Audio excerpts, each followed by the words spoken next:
women are not very attracted to agreeable men, and I mean in psychological trait agreeableness. Mm-hmm.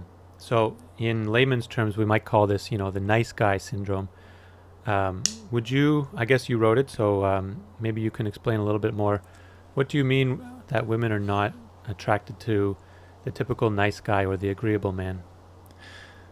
It's a really tricky topic because there's this old dichotomy that men create, that they project onto women, that women only like the nice guy who simps for them and brings them flowers and gets down on one knee and is always giving them exactly what they want. Or that guy who acts that way looks around and see women dating the asshole. Am I allowed to cuss on here? Sorry. Sure. Okay. Yeah. She sees him dating the asshole, the guy that is really disagreeable and treats people poorly sometimes. And so the nice guy, quote unquote nice guy, there's a great book by Robert Glover about the behavior that can surround a man who has taken the viewpoint that if he is nice to the world and if he is nice to women, then the women in the world will be nice to him in return. And of course, it doesn't work out that way. And so this person ends up pretty angry and under, justifiably so, I guess, because he's laboring under a false impression. But the nice guys think that women only want to date the assholes because that's what they see. And what's really going on there is, and there's quite a bit of data or data and speculation and professional literature to back up the notion that women aren't really concerned so much with whether you're a nice guy or you're an asshole. This is a false dichotomy. What women are concerned with is, do you have values that you stand up for? Do you have something that you're after? Do I have to carry the burden of being the center of your universe so that you're constantly trying to please me? That's too much effort. And if you look around in the red pill community, you look around in the Manosphere, and going back to books like Deida's Way of the Superior Man, you see guys picking up on this. What they notice is that women will tend to test men, and what they're testing for is, do you have a backbone, basically? And sometimes, if like Deida's book, he talks about how women will test your resolve by providing a situation where you have the opportunity to put your foot down or disagree with them.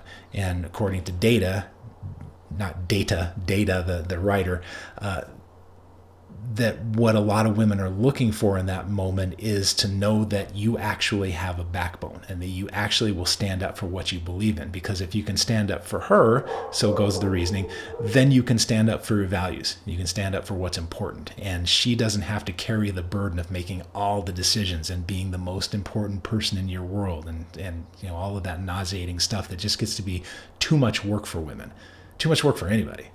Yes.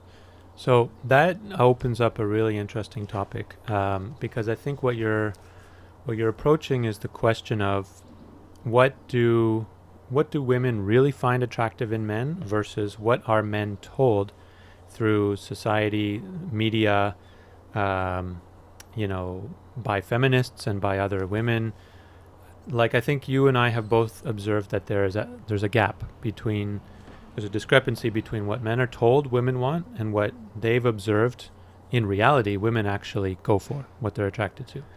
And because of this discrepancy, the manosphere exists, and dating coaches and pickup artists and a lot of other content creators online exist because they're trying to give men the red pill lens. Basically, is what you've been told is not the truth. Here's the real truth. Mm-hmm.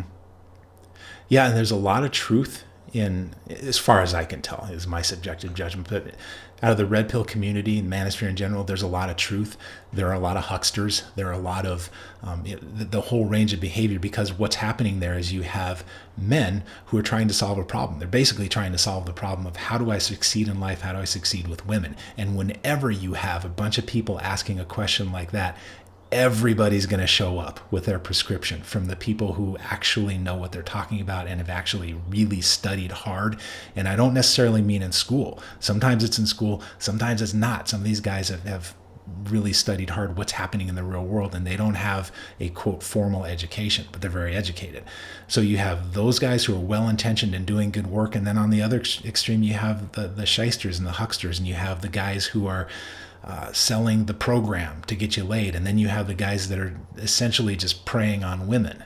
And there are women who prey on men. It goes both directions. But this is a really interesting space, because it's sort of like, it reminds me of, like back in the, I don't know, I imagine back in the 1800s when you had the snake oil salesmen traveling around. And the reason you had snake oil salesmen alongside barbers who would remove your teeth, alongside a surgeon who was working with a hacksaw that he bought at the hardware store, alongside a doctor who went to medical school, all of these people working in the same space, because people had health problems that they needed solved. And there were some very common health problems going around, because people didn't live very long back then. So the health problems tended to not be cancer and that sort of thing. They tended to be more, just the run of the mill, your body breaking down or getting a disease.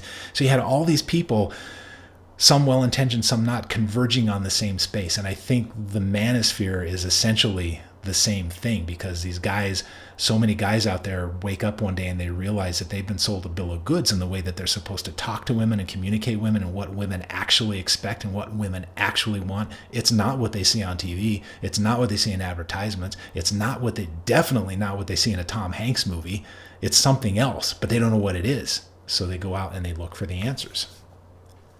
Yes, and they're finding lots of different answers, some of which, in my opinion, are helpful and useful, some of which are leading them astray, and some of them may actually be sending them down a dark and dangerous direction where they end up either giving up completely and going MGTOW. For those who don't know, men going their own way, you can Google that.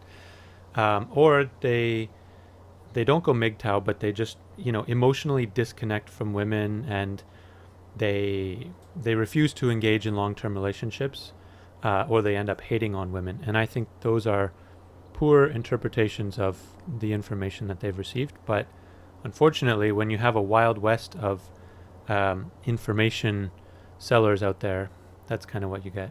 Yeah, and I agree with everything you said in terms of the groups of guys and how this stuff is being used. There's another group of guys. It's a silent group. I don't know if it's a silent majority, but it's certainly a silent group, or at least a quiet group. And that's guys who are relationship minded, or maybe they're married, or maybe they're either one of those. I guess they're relationship minded or they're married, and they're taking this information and they're applying it to their relationships, and it's useful for them. Like they learn. I think one of the more common lessons I hear, as I listen to guys talk about this, I keep my ear to the ground on, in a couple different groups, and I participate in a couple different groups. And one of the things I hear is that one of the most common themes is men learning from this Manosphere, Red Pill community, whatever it is, Deida's book, whatever it is, that they can have a backbone at home and it actually will work out well. And the trend seems to be that they have been passive and agreeable their whole marriage or their whole relationship, to the point where they've really gotten on their women's nerves. And when they start to stand up straight, and when they start to say no, and when they start to do what they want to do, pursue the career choices they want to pursue, do what they want in the bedroom, or push themselves out in the world to excel, even if it means that she's disappointed because she's home by herself once in a while. Like, once they start standing up as men, that's when the relationships at home start to come together. So that's a beautiful thing that has come out of that space.